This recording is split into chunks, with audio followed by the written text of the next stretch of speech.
Assalamualaikum warahmatullahi wabarakatuh. Balik lagi di channel Tamlika. Nah, pada pertemuan kali ini, apalagi nih yang akan kita coba untuk angkat dan bahas ialah ada nih cukup menarik pertanyaan yang mungkin kawan-kawan juga alami. Apakah teguran, oke ya, teguran hak cipta bisa mempengaruhi jangkauan rekomendasi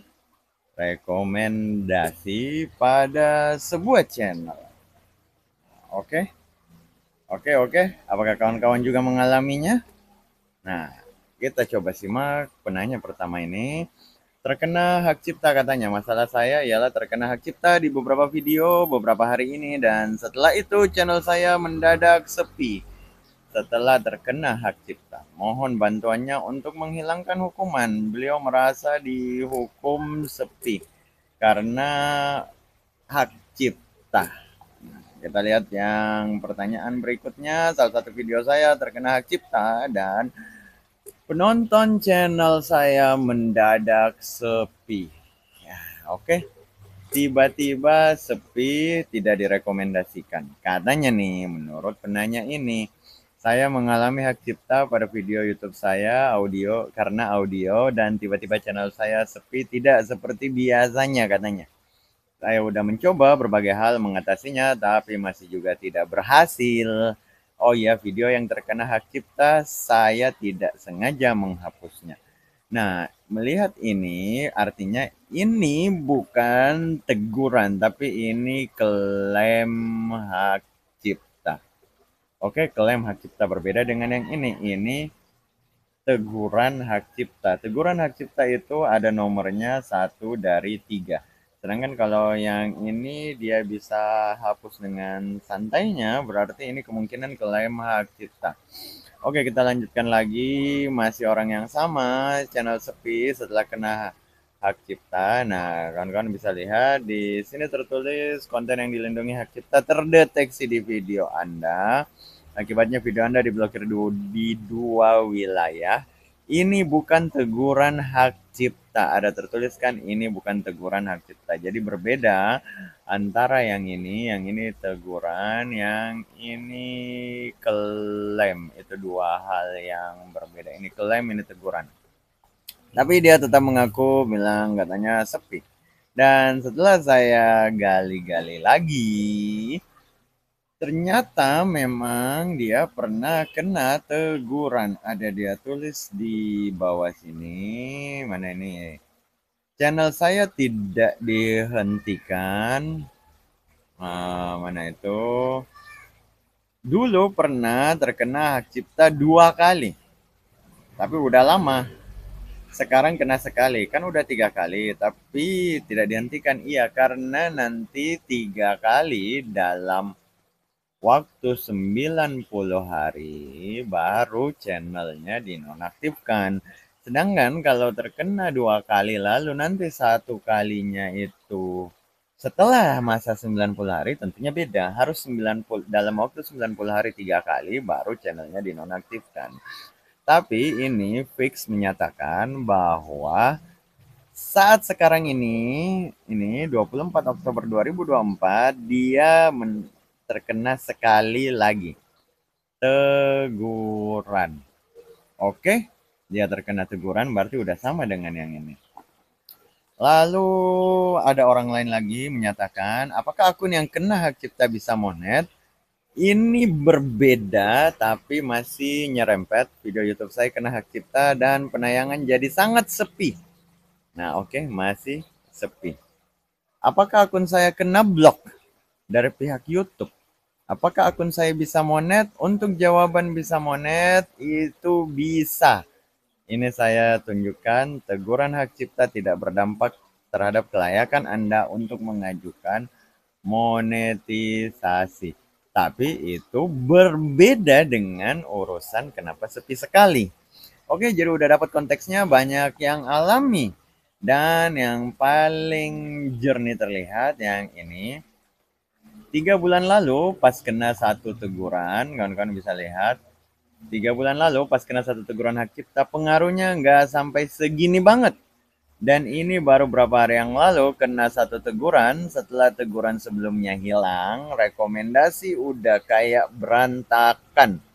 Sumber traffic teratas yang awalnya dari fitur jelajah itu artinya ya rekomendasi lah, masuk rekomendasi penyebaran. Beranda. Berubah semua jadi notifikasi. Terlihat di bagian sini, trafiknya berubah menjadi notifikasi. Dengan CTR segini dan retensi lebih dari 50%, biasanya dikasih jangkauan lebih banyak. Tapi setelah teguran, kayak semacam di stop. Nah, dia bertanya, apakah ini di blok seperti yang ini kan? Bertanya juga di blok. Nah, bagaimana pembahasan ini? Nah, saya udah siapkan beberapa hal untuk kawan-kawan semua. Ini saya tunjukkan setelah dapat satu kali teguran hak cipta, view langsung begini. Subscriber channelnya itu 20.000 subscriber. Paling kecil view biasanya 1000-an. Dan ini video yang terkena hak cipta. 10 November terkena hak cipta, copyright dihapus. Lalu terbit sebuah teguran.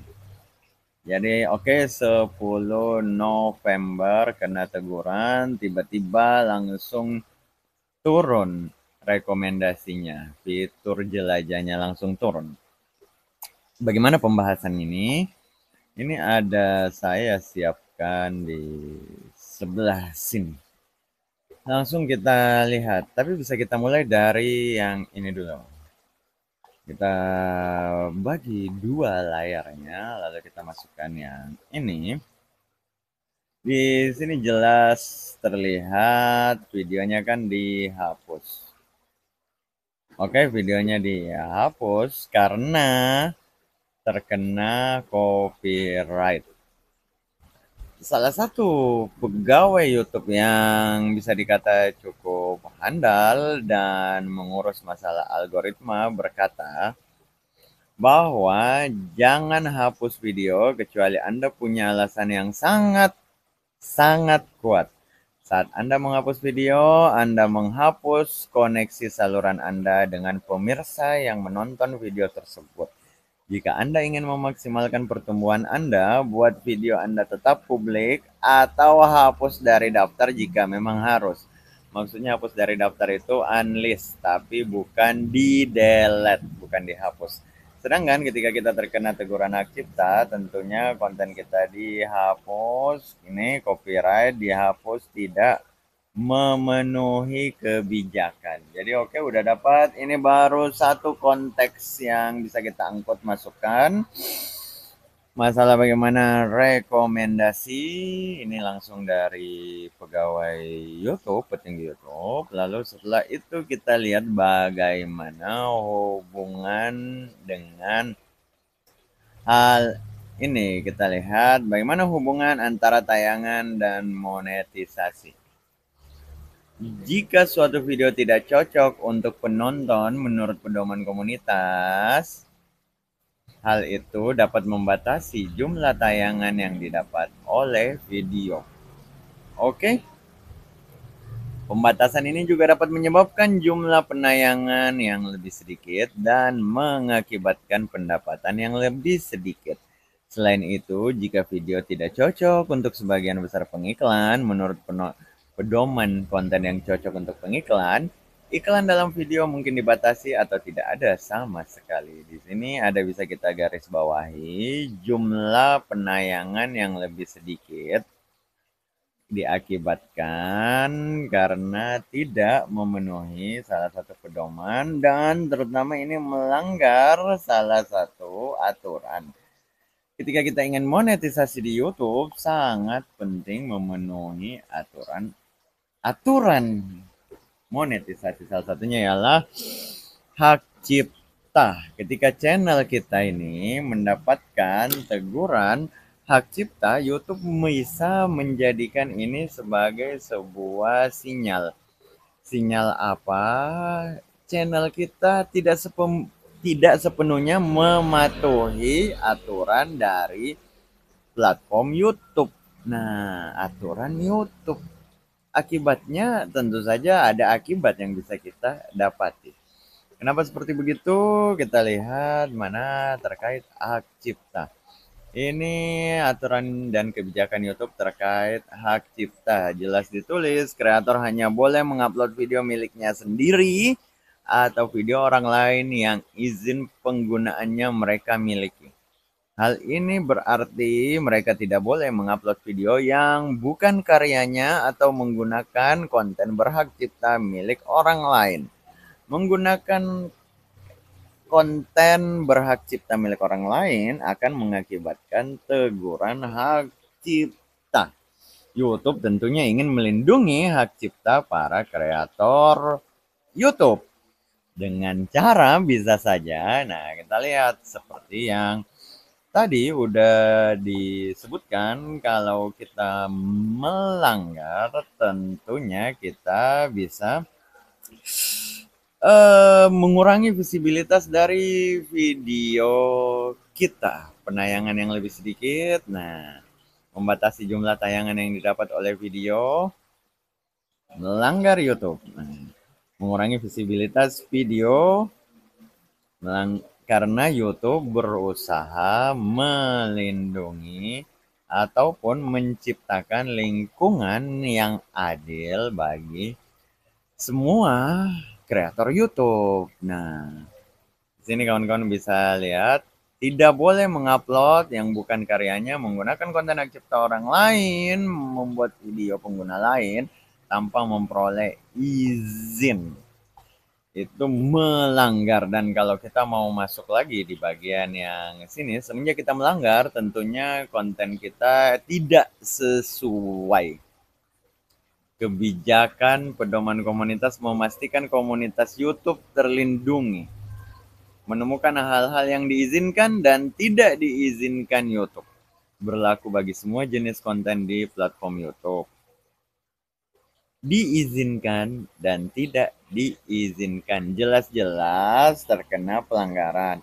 Tidak melakukan hal yang tidak diizinkan. YouTube itu simpelnya ingin menjaga kualitas konten yang ditampilkan kepada para penonton.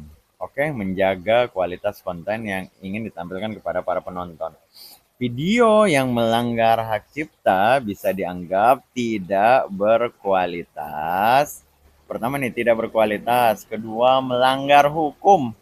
Tidak sesuai hukum. Nah, sehingga itu tidak sesuai dengan standar YouTube dan dianggap berbahaya, cuy. Nggak percaya, kita lihat di bagian sini, kalau tidak salah menegakkan kebijakan. Nah, jika pemilik hak cipta mengajukan keluhan, YouTube akan menghapus video tersebut dan menerapkan teguran. Seperti begini, video dihapus dan diterapkan teguran. Nah, sehingga YouTube bisa menjaga kualitas konten yang ditampilkan kepada para pengguna kan. Nah, teguran hak cipta bisa juga memiliki dampak yang signifikan terhadap rekomendasi.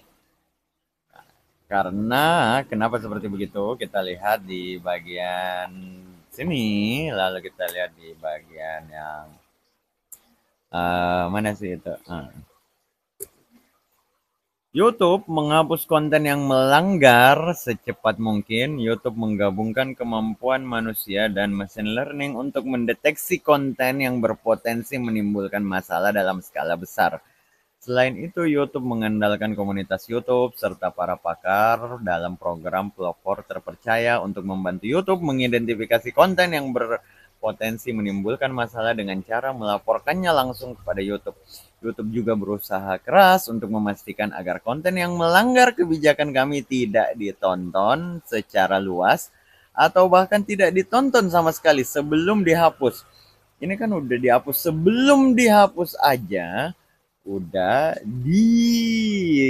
dikurangi.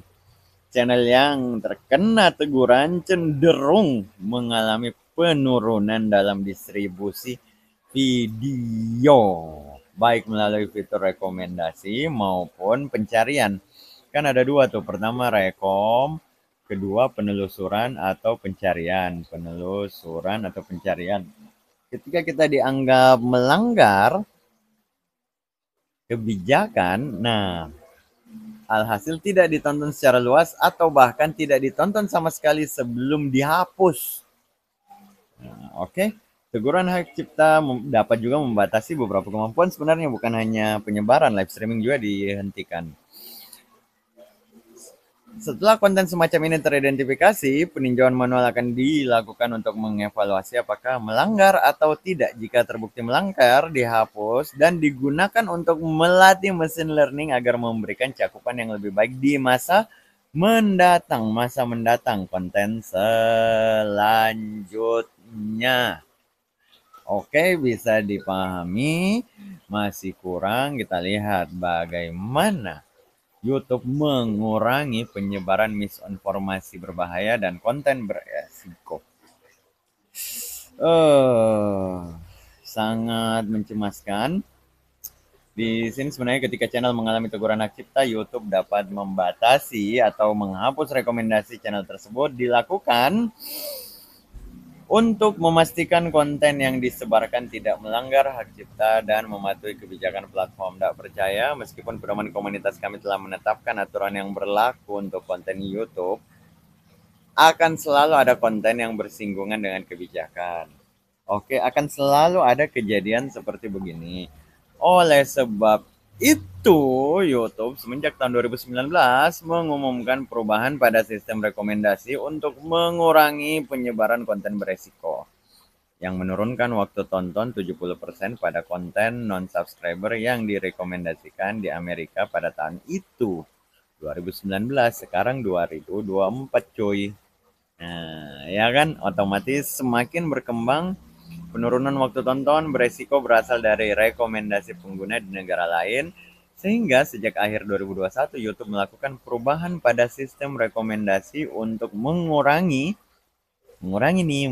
apalagi sekarang ini 2024, konten beresiko di setiap negara tempat YouTube beroperasi.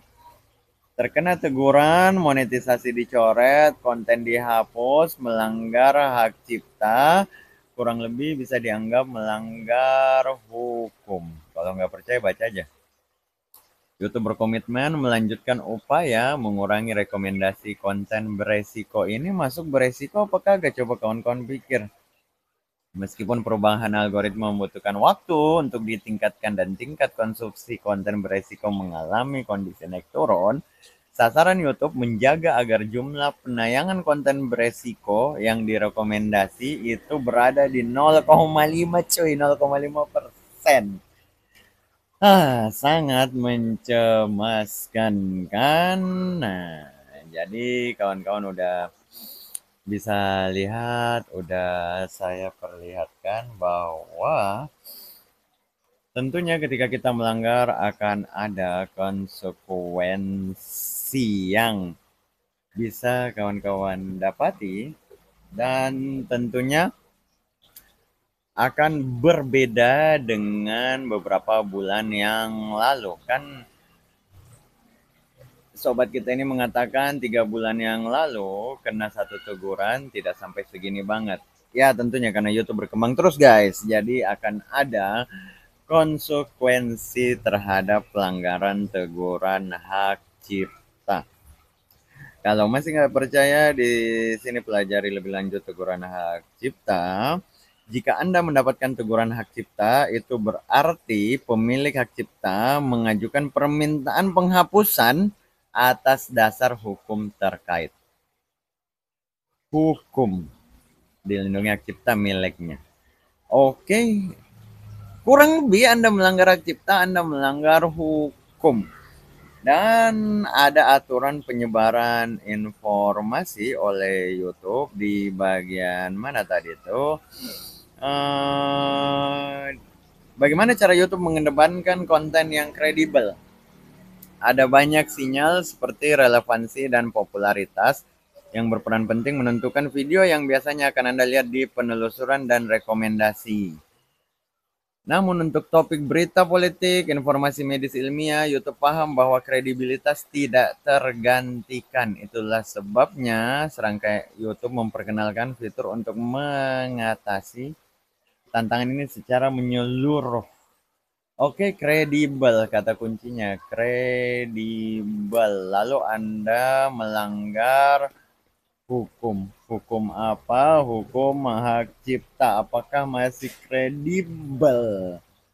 Nah, itu kan yang menjadi pertanyaan, apakah kita ini masih kredibel? YouTube menggunakan teguran hak cipta sebagai bisa jadi indikator nih. Indikator kita terkena teguran hak cipta. Akhirnya bisa turun kredibilitas channel kita dan berperan penting terhadap seberapa channel kita mendapatkan jangkauan di penelusuran dan rekomendasi YouTube. Oke, videonya udah kepanjangan banget, udah 20 menit nih. Kurang dan lebihnya mohon dimaafkan. Assalamualaikum warahmatullahi wabarakatuh.